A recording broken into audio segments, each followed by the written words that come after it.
Vous êtes sur Al24 News pour votre rendez-vous de l'information avec l'Afrique. Pas une seconde à perdre, voici votre sommaire. Bamako-Alger, des liens renforcés en vue de stabiliser la bande sahélienne en proie à diverses problématiques. La visite du ministre des Affaires étrangères, Ramtan Lamamra, pour assurer également le président Assimi Goïta de l'accompagnement de l'Algérie durant la période de transition politique du pays.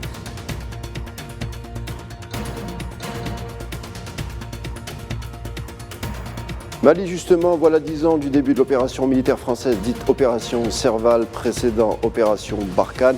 Le bilan de l'intervention en question évoque plutôt un échec de nombreux observateurs, et cela tombe bien puisque nous vous proposons ce soir les analyses de l'un d'entre eux.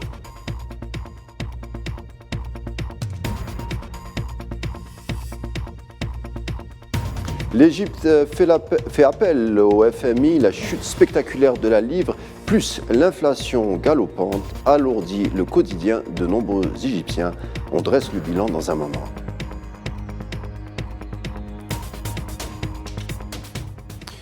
Libye, où l'urgence de la sortie de crise, ce à quoi plaide en tout cas le forum préparatoire en vue de la conférence globale de la réconciliation nationale. Les figures politiques libyennes y ont répondu présent, à l'instar de Mohamed Menfi Abdullah Alafi, sans oublier un certain nombre de diplomates. Le discours d'ouverture a été prononcé par vidéoconférence par Macky Sall, le président de la Commission de l'Union africaine. Un forum en tout cas qui se poursuivra jusqu'au 12 janvier.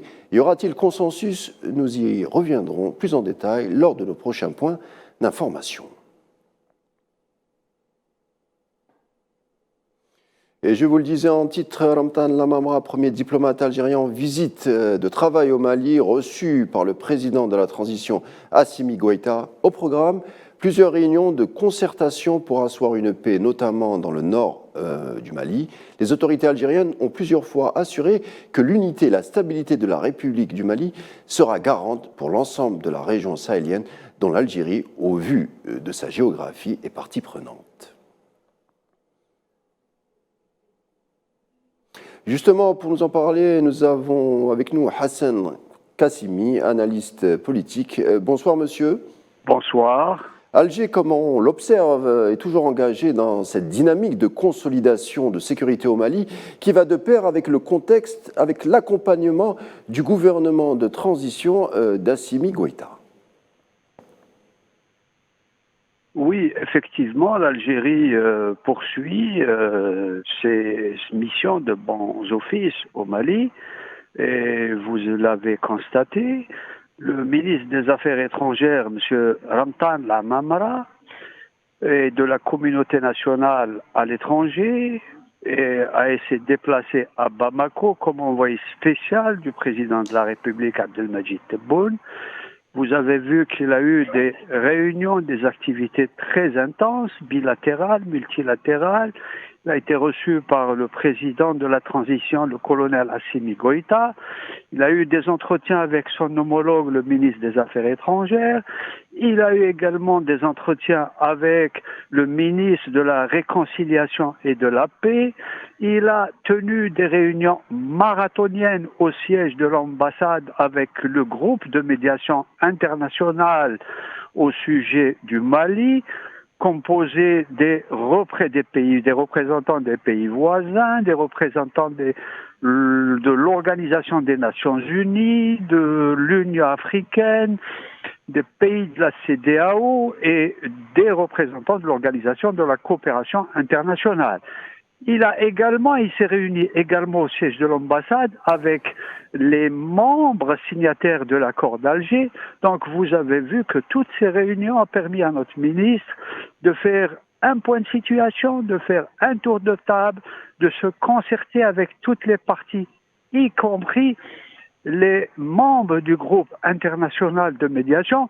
Donc cela a permis d'évaluer le niveau de mise en œuvre de l'accord d'Alger et surtout d'aplanir les difficultés et aussi de quantifier et de définir les mesures d'accompagnement nouvelles éventuellement à mettre en place pour accélérer la mise en œuvre de l'accord d'Alger. Donc vous voyez, l'Algérie suit de très près l'évolution de la situation politique, sécuritaire et militaire au niveau du Mali, et ce qu'on peut dire à ce sujet, qu'il y a actuellement, nous le constatons, une amélioration de la situation sécuritaire dans ce pays, aussi bien au nord, au centre qu'au sud du Mali, contrairement à ce qui a été prédit par certains partis qui ont misé sur une recrudescence de des actions terroristes après le départ des forces de Barkhane. La situation s'est plus ou moins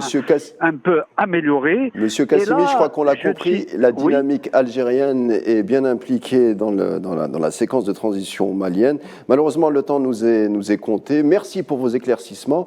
Justement, cette région sahélienne, on y demeure encore un tout petit peu, véritable zone, comme on vient de le voir, de tension, où plusieurs partis étatiques ou autres nébuleux se sont trouvés tantôt alliés et parfois adversaires, chacun poursuivant un agenda propre, pas toujours clair pour le profane. Et justement, comme nous le disions dès l'entame, quelques mois après la fin de l'opération dite sécuritaire Barkhane au Sahel, un ouvrage fouillé vient d'être édité dans l'Hexagone, véritable photo, si l'on peut l'exprimer de la sorte, sur la décennie d'engagement des militaires français dans la région, avec un plan stratégique flou et un bilan d'échec d'après de nombreux observateurs. Parmi eux, Rémi Carayol, journaliste indépendant et auteur du livre Le Mirage sahélien, la France en guerre en Afrique, Serval, Barkhane et après, que nous avons reçu cet après-midi dans nos studios, qui revient sur cet engagement français au Mali, pas toujours déterminé par des buts précis. On écoute. En fait, la France s'est engagée dans une guerre en 2013 en pensant défendre le bien contre le mal, c'est-à-dire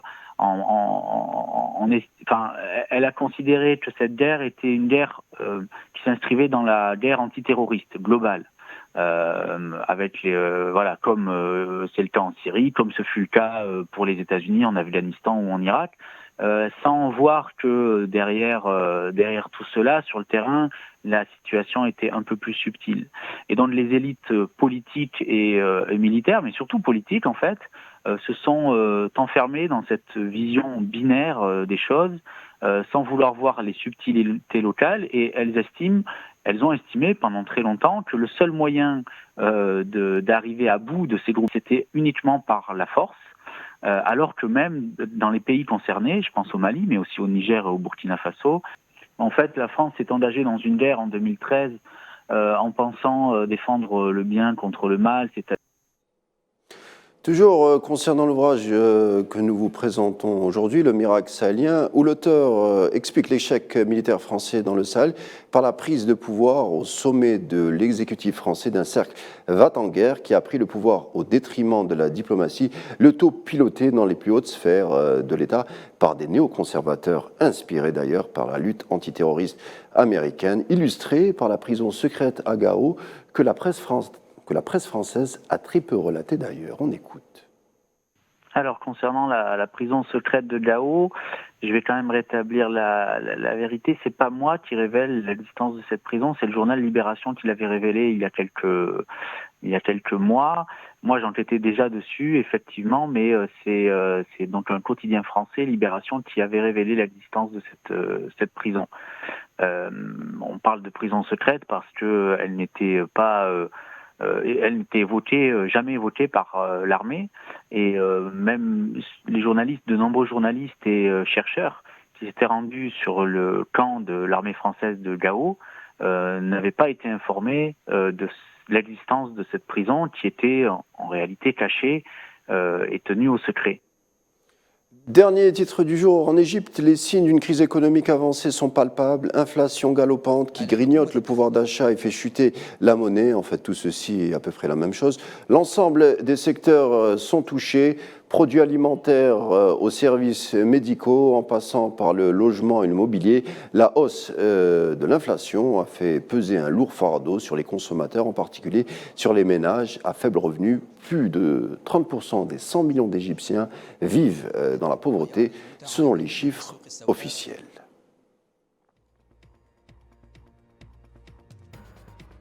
Voilà, ça sera tout pour notre tour de l'information de l'Afrique. Merci de l'avoir suivi. Je vous retrouve en début de semaine.